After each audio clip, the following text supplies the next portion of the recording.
நம்ம இப்போ gold chart தான் அனலைஸ் பண்ண போகிறோம். ஃபஸ்ட்டு பார்த்தீங்கன்னா கோல்டு 1 டே டைம் ஃப்ரேம் எடுத்துக்கலாம். 1 டேயில் பார்த்தீங்கன்னா ஒரு கிளியரான அப் ட்ரெண்ட் வந்து இருக்குது மார்க்கெட்டு. அண்ட் சப்போர்ட்டாக பார்த்தீங்கன்னா நம்ம 2017 வந்து மார்க் பண்ணிக்கலாம். இந்த 2017 மார்க்கெட் வந்து பிரேக் ஆச்சு அப்படின்னா நமக்கு வந்து டவுன் ட்ரெண்டுக்கு சேஞ்ச் ஆகிறதுக்கான பாசிபிலிட்டிஸ் இருக்குது. இப்போ ஃபாரெக்ஸ் ஃபேக்ட்ரியில் ஏதாச்சும் news impact, high impact news USD or GBP related இருக்கான்னு போய் செக் பண்ணிக்கலாம்.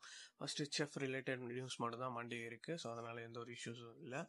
அண்ட் இப்போ வந்து நம்ம 4 hour டைம் ஃப்ரேமுக்கு சேஞ்ச் பண்ணிவிட்டு நம்ம சப்போர்ட் அண்ட் ரெசிஸ்டன்ஸ் மல்டிபிள் டச்சஸை பேஸ் பண்ணி வரைய ஆரம்பிச்சிடலாம். ஸோ மேலே பார்த்தீங்கன்னா இந்த மல்டிபிள் டச்சஸில் ஒரு ரெசிஸ்டன்ஸ் இருக்குது. அண்ட் அதே மாதிரி கீழே மல்டிபிள் டச்சஸில் நம்ம சப்போர்ட் வரையலாம். பட் அது தாண்டி கீழே இன்னொரு பாயிண்ட்டுமே இருக்குது. ஸோ மார்க்கெட் அதை பிரேக் அவுட் ஆச்சு அப்படின்னா அந்த 17 வரைக்கும் வந்துட்டு அங்கேருந்து ரிவர்ஸ் ஆகிறதுக்கு இருக்குது. ஸோ அதனால் 2017 ஒரு சப்போர்ட்டை வந்து நம்ம வரைஞ்சிக்கலாம்.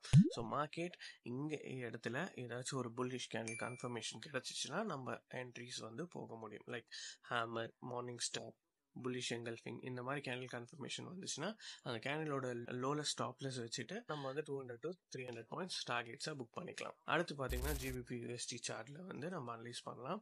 சேம் அதே தான் 1 டே டைம் ஃப்ரேமுக்கு போயிடலாம். ஸோ மார்க்கெட் வந்து கிளியரான கன்சால்டேஷனில் இருக்குது.